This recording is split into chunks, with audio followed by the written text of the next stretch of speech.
নমস্কার বন্ধুরা, সম্পাস লাইফস্টাইলে আপনাদের সবাইকে স্বাগত।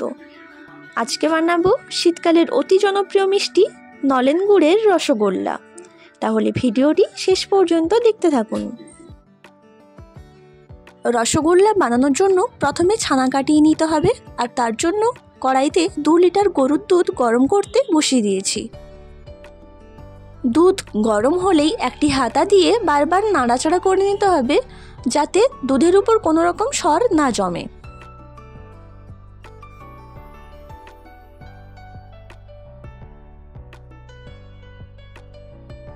দুধ ফুটিয়ে অনেকটাই ঘন করে নিয়েছি। এবার গ্যাসের ফ্লেমটি বন্ধ করে দেব। ছানা কাটানোর জন্য আমি 3টি লেবুর রস বের করে নিয়েছি। যতটা পরিমাণ লেবুর রস বেরিয়েছে ঠিক ততটা পরিমাণই এর মধ্যে জল মিশিয়ে দেব।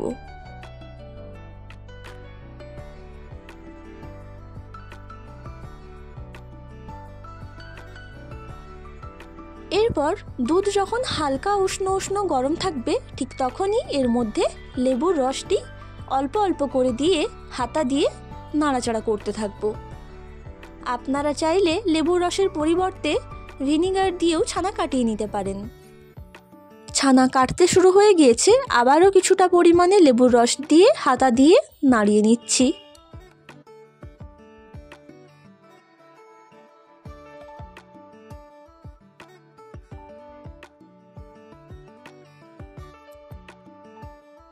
ছানা কাটানো হয়ে গেছে। এবার একটি সাদা কাপড় নিয়ে ছানাটি ছেঁকে নেব। ছানাটি ছেঁকে নেওয়ার পর 2 থেকে 3 বার ভালো করে ঠান্ডা জল দিয়ে ধুয়ে নিতে হবে, যাতে এর মধ্যে লেবুর গন্ধ না থাকে। এরপর হাত দিয়ে চেপে চেপে যতটা পরিমাণে জল বের করে নেওয়া যায় বের করে নেব। তারপর 1 ঘন্টার জন্য কাপড়টি কোনো একটা জায়গাতে বেঁধে রেখে দেব। তার ফলে এক্সট্রা জলটাও বেরিয়ে যাবে। 1 ঘন্টা পর ছানাটি বের করে নিয়েছি। এবার হাত দিয়ে চেপে চেপে মেখে নেব।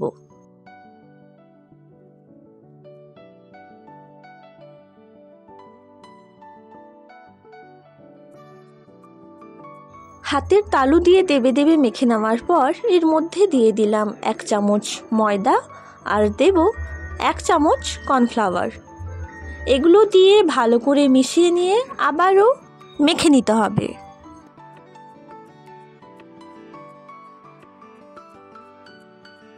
ভালো করে মেখে নেওয়ার পর ছানা থেকে ছোট ছোট টুকরো করে বল কেটে নেব। ছোট ছোট টুকরো করে বল করলে এগুলো যখন জলে ফুটবে তখন এগুলো এর থেকে ডাবল সাইজের হয়ে ফুলে যাবে।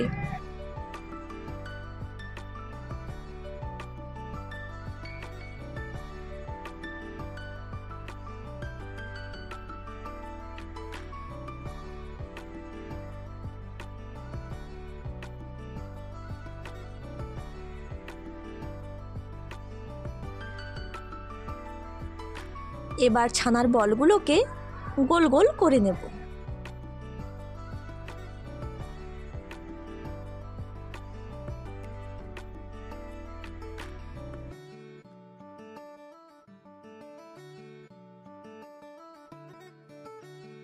গুড়ের রসগোল্লা বানানোর জন্য এখানে আমি গুড়ের পাটালি নিয়ে নিয়েছি। এবার এগুলোকে ছোট ছোট টুকরো করে ভেঙে নেব। এখানে সমস্ত ছানার বলগুলো আমি গোল গোল করে বানিয়ে নিয়েছি। কড়াই বসিয়ে দিয়েছি। এবার কড়াইতে দিয়ে দেব 4 বাটি জল। জল একটু বেশি পরিমাণে দিতে হবে, কারণ এর মধ্যে ছানার বলগুলো ফুটবে।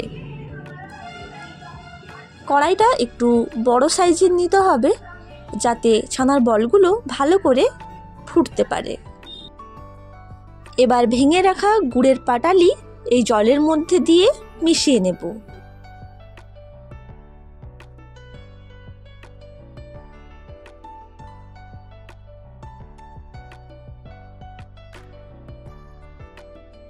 জল গরম হয়ে গেলেই গুড়ের মধ্যে থাকা নোংরাগুলো জলের উপরে ভেসে উঠবে। একটি হাতা দিয়ে সেগুলো ফেলে দিতে হবে। জল ফুটতে শুরু করেছে। এবার এর মধ্যে এক এক করে ছানার বলগুলো দিয়ে দেব।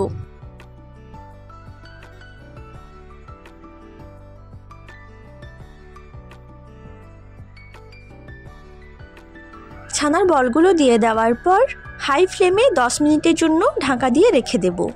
10 মিনিট পরে ঢাকা খুললাম, দেখুন বলগুলো ফুলে গিয়ে প্রায় ডবল সাইজের হয়ে গিয়েছে। এবার বলগুলোকে একটু ওলটপালট করে নিচ্ছি। এবার ঢাকা দিয়ে লো ফ্লেমে 20 থেকে 25 মিনিটের জন্য আবারও ফুটিয়ে নেব। 25 মিনিট পরে দেখুন বলগুলো আরও সুন্দরভাবে ফুলে উঠেছে। এই ছানার বলগুলো সেদ্ধও হয়ে গিয়েছে, এর মধ্যে রসও ভালো করে ঢুকে গিয়েছে। এবার এগুলো নামিয়ে নিতে হবে। নলেন গুড়ের রসগোল্লা একদম রেডি হয়ে গিয়েছে আর দেখতে পুরো দোকানের মতো হয়েছে। আজকের এই রেসিপিটি আপনাদের কেমন লাগলো কমেন্ট করে অবশ্যই জানাবেন। রেসিপিটি ভালো লাগলে লাইক, শেয়ার এবং সাবস্ক্রাইব করে দেবেন।